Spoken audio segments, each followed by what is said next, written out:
10 مرتبہ، چند سیکنڈ لگتے ہیں، 10 مرتبہ صبح، 10 مرتبہ شام۔ صبح شام کی تعریف یہ ہے کہ صبح ہوتی ہے سورج نکلنے سے پہلے پہلے، صبح کا ٹائم ہوتا ہے، جب سورج نکل آتا ہے تو پھر صبح ختم ہو جاتی ہے۔ جتنے اوراد و وظائف صبح کے ہیں وہ سورج نکلنے سے پہلے کے ہیں۔ شام کے جو اوراد و وظائف ہیں وہ ظہر کی نماز کا وقت جیسے شروع ہوتا ہے، بدلتا رہتا ہے، کبھی 12 بجے سے شروع ہوتا ہے، کبھی 12:15، کبھی 12:30، مختلف ٹائم موسم کے حساب سے سال میں ٹائم بدلتا رہتا ہے۔ تو شام کہلاتی ہے شریعت کے حساب سے، ظہر کا وقت شروع ہونے کے بعد کا جو ٹائم ہے نا وہ شام کا کہلاتا ہے۔ تو اس وقت شام کے اوراد و وظائف پڑھ سکتے ہیں، اور وہ شام کہلاتی ہے ظہر کا ٹائم شروع ہونے سے لے کر سورج غروب ہونے تک، یہ شام کہلاتی ہے شرعی اصطلاح میں۔ تو جو بھی اوراد و وظائف میں صبح و شام کا تذکرہ ہے اس سے یہ مراد ہوتی ہے۔ تو صبح و شام 10 مرتبہ درود پاک پڑھنے والے کو حضور نے فرمایا کہ اسے میری شفاعت ملے گی۔ اسی نیت سے صبح و شام جہاں اور وظائف پڑھتے ہیں یہ بھی پڑھ لینے چاہیے۔ جو شارٹ سا درود پاک ہے جو بھی آتا ہو وہ پڑھ سکتے ہیں، صلی اللہ علیہ وآلہ وسلم، صلی اللہ علی محمد، الصلاۃ والسلام علیک یا رسول اللہ، کوئی بھی درود پاک کا صیغہ جو بھی آپ کو یاد ہو وہ پڑھ سکتے ہیں۔ صلو علی الحبیب صلی اللہ تعالی علی محمد۔ 14واں پارہ سورہ ہجر ہماری چل رہی تھی، سورہ ہجر کی آیت نمبر 44، 45، 46 اور 47، چونکہ مختصر آیات ہیں تو اس لیے ان کا ترجمہ وغیرہ بھی تفسیر بڑی مختصر اعوذ باللہ من الشیطان الرجیم، بسم اللہ الرحمن الرحیم، لہا سبعۃ ابواب لکل باب منہم جزء مقسوم، ان المتقین فی جنات وعیون، ادخلوها بسلام آمنین، ونزعنا ما فی صدورهم من غل اخوانا علی سرر متقابلین۔ اللہ کے نام سے شروع جو نہایت مہربان رحمت والا۔ لہا اس کے سبعۃ ابواب، 7 دروازے ہیں، سبع کہتے ہیں 7، ابواب دروازے، اس کے 7 دروازے ہیں۔ لکل باب ہر دروازے کے لیے، منہم جزء ان میں سے ایک حصہ، مقسوم تقسیم کیا گیا ہے۔ اس کے 7 دروازے ہیں، ہر دروازے کے لیے ان میں سے ایک حصہ تقسیم کیا ہوا ہے۔ یہ جہنم کا تذکرہ ہو رہا ہے، انشاءاللہ اس کی تفسیر میں ڈیٹیل آئے گی۔ ان المتقین بے شک پرہیزگار لوگ، متقین لوگ، فی جنات و عیون باغوں اور چشموں میں ہوں گے، ادخلوها تم داخل ہو جاؤ ان میں، بسلام سلامتی کے ساتھ، آمینین امن و امان والے ہو کر، ونزعنا اور ہم کھینچ لیں گے، نزعنا کھینچ لیں گے، ما فی صدورہم جو ان کے سینوں میں ہوگا، من غل کینہ، اخوانا وہ آپس میں بھائی بھائی ہوں گے، علی سرر تختوں پر ہوں گے، متقابلین اور آمنے سامنے بیٹھے ہوں گے۔ اب ان آیات میں دوزخ کا تذکرہ بھی ہے اور جنت کا تذکرہ بھی ہے۔ اب دیکھیں نا، جنت ہم نے دیکھی نہیں ہے، ابھی دنیا سے ہم گئے نہیں ہیں، انتقال نہیں ہوا، لیکن اللہ کی کتنی رحمت اپنے محبوب کے ذریعے ہمیں پہلے سے سارے حالات بتا دیے کہ تمہارے مرنے کے بعد آگے یہ ہونا ہے۔ تو اس تصور سے ہی کیسا دل خوش ہو جاتا ہے جب جنت کی بات ہوتی ہے کہ جنت میں ہم پھر ایسے ہوں گے، ایسے تخت ہوں گے، ایسے باغات ہوں گے، ایسے چشمے ہوں گے۔ اس کے 7 دروازے ہیں، ہر دروازے کے لیے ان میں سے ایک ایک حصہ تقسیم کیا ہوا ہے۔ جہنم کے 7 طبقے ہیں، ان طبقات کو درکات بھی کہتے ہیں، اور ہر طبقے کا ایک دروازہ ہے۔ 7 حصوں میں تقسیم کیا گیا جہنم کو، اوپر نیچے، اس سے نیچے، اس سے نیچے، اس سے سب سے نیچے والا حاویہ۔ پہلا طبقہ اس کا نام جہنم ہے جو سب سے اوپر والا ہے، اور وہ سمجھو کہ ہلکے والا، جو جتنا سب سے گہرا ہے نا اتنی زیادہ اس کی سخت سزا ہے، اور سب سے گہرائی والا جو آخری وہ حاویہ ہے۔ سب سے اوپر والا اس کا نام جہنم، دوسرا ہے لظا، تیسرا ہے حطمہ، چوتھا ہے سعیر، پانچواں طبقہ سقر، چھٹا طبقہ جحیم، اور ساتواں طبقہ ہے حاویہ، جہاں سخت سزا ہوگی، خاص کر بے نمازی لوگ ایسے ہو گئے جو سب سے نچلے طبقے میں حاویہ میں رکھا جائے گا۔ لکل باب، ہر دروازے کے لیے۔ اس آیت کا معنی یہ ہے کہ اللہ نے ابلیس کی پیروی کرنے والوں کو 7 حصوں میں تقسیم کیا ہے، ان میں سے ہر ایک کے لیے جہنم کا ایک طبقہ ہے۔ اس کی وجہ یہ ہے کہ کفر کے بھی مراتب ہیں، کوئی زیادہ سخت ہے کفر میں تو اس حساب سے اس طبقے میں ہوگا، تو اسی لیے جہنم میں بھی مختلف مرتبے ہوں۔ ان المتقین فی جنات و عیون، اب یہاں جنتوں کی بات ہو رہی ہے۔ بے شک متقی لوگ، نیک لوگ باغوں اور چشموں میں ہوں گے، ان میں سلامتی کے ساتھ امن و امان سے داخل ہو جاؤ۔ اس سے وہ لوگ مراد ہیں جو کفر و شرک سے باز رہے اور ایمان لائے، اگرچہ گناہگار مومنین کا معاملہ اللہ کی مشیت پر ہے، وہ چاہے تو ان کو ایک خاص مدت کے لیے عذاب دے، اللہ چاہے تو بغیر عذاب کی بخش دے، بے حساب ہی بخش دے، کہ بندہ زندگی بھر گناہ کرتا رہا، خاتمہ ایمان پر ہونا شرط ہے، ساری زندگی گناہوں میں گزری، یا ویسے اس سے گناہ بتقاضۂ بشریت غلطی سے ہو گئے۔ جو جان بوجھ کے کرے گا وہ تو اللہ کا مقابلہ کر رہا ہے نا، اس کی پھر زیادہ پکڑ ہے، لیکن غلطی سے اگر گناہ ہو گئے، اب اللہ کی مشیت ہے کہ اس بندے کو بلا حساب بخش دے، تو ہمیں یہی دعا کرنی چاہیے، اللہ بے سبب بخش دے، بلا حساب بخش دے، ہم سے حساب نہ لے، تو یہ اللہ کی مرضی پر ہے۔ پھر اپنے حبیب کی شفاعت کے صدقے انہیں معاف فرما دے، اللہ کی مرضی ہے، اور اگر چاہے تو انہیں عذاب ہی نہ دے، بالکل چاہے تو کچھ عرصے کے لیے عذاب دے۔ ادخلوہا، ان میں داخل ہو جاؤ۔ ایک قول یہ ہے کہ جب اللہ تعالیٰ سے ڈرنے والے جنت کے دروازوں پر پہنچیں گے تو ان سے کہا جائے گا، اور دوسرا قول یہ ہے کہ جب جنتی جنت میں ایک جگہ سے دوسری جگہ کی طرف متوجہ ہوں گے تو فرشتوں کی زبانی کہا جائے گا تم پر سلامتی ہو اور امن و امان کے ساتھ جنت میں داخل ہو جاؤ، نہ یہاں سے نکالے جاؤ گے، نہ تمہیں یہاں موت آئے گی، نہ تم پر کوئی آفت رونما ہوگی، نہ یہاں کوئی خوف ہوگا، نہ پریشانی ہوگی۔ وَنَزَعْنَا مَا فِي صُدُورِهِم مِّن غِلٍّ إِخْوَانًا عَلَى سُرُرٍ مُتَقَابِلِينَ، اور ہم ان کے سینوں میں موجود کینہ کھینچ لیں گے، اور وہ آپس میں بھائی بھائی ہوں گے، اور آپس میں آمنے سامنے تختوں پر بیٹھے ہوں گے، انہیں جنت میں نہ کوئی تکلیف پہنچے گی اور نہ ہی وہ وہاں سے نکالے جائیں گے۔ وَنَزَعْنَا، یعنی ہم کھینچ لیں گے ان کے سینوں میں، جیسے ابھی دنیا میں بندہ رہتا ہے تو دل میں کینہ، حالانکہ آنا نہیں چاہیے، یہ ایک کبیرہ گناہ ہے کسی مسلمان کے بارے میں کینہ، لیکن یہ چونکہ ایک روٹین چل گئی ہے،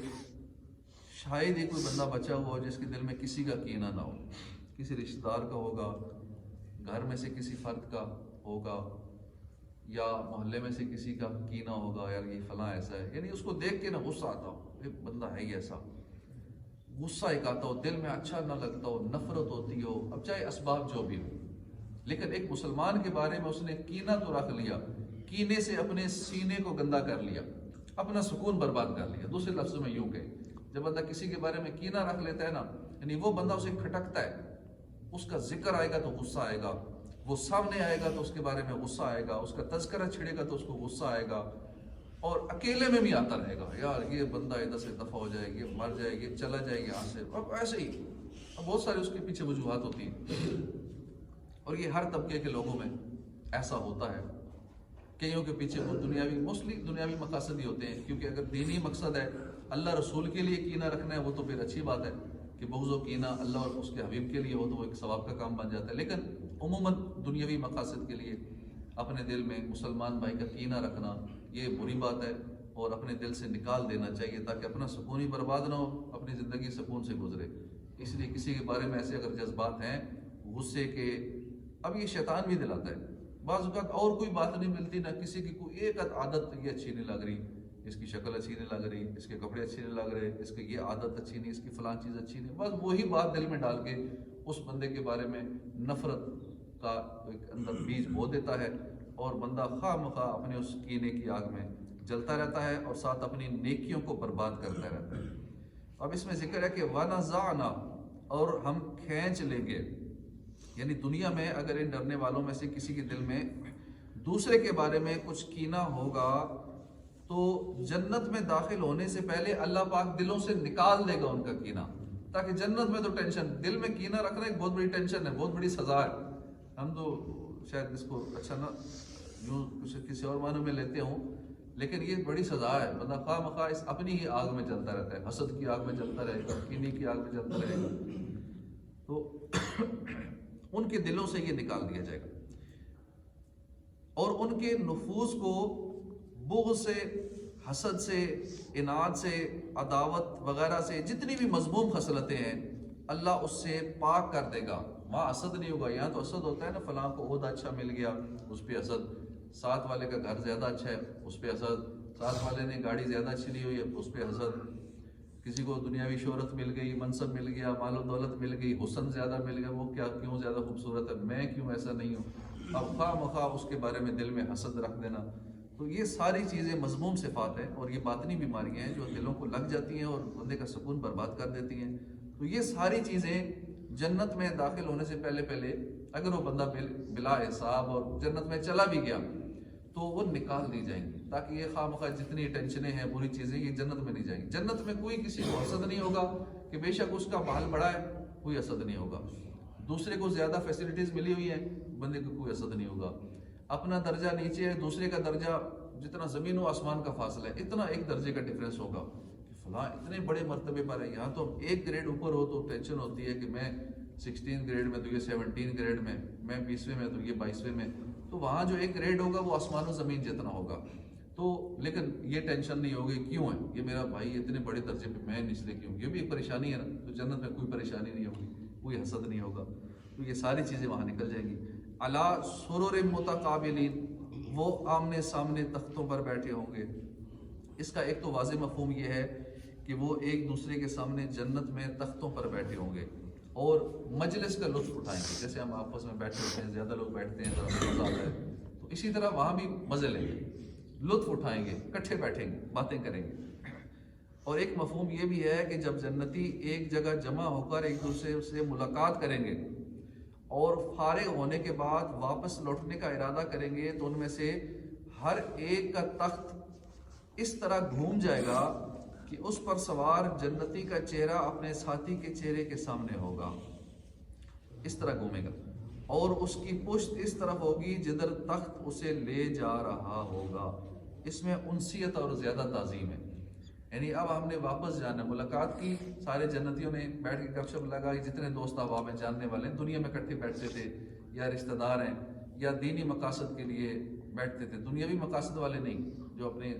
ذاتی مقصد کے لیے، کاروبار کے لیے، سیاست کے لیے، کسی اور مقصد کے لیے اکٹھے ہوتے ہیں، وہ نہیں،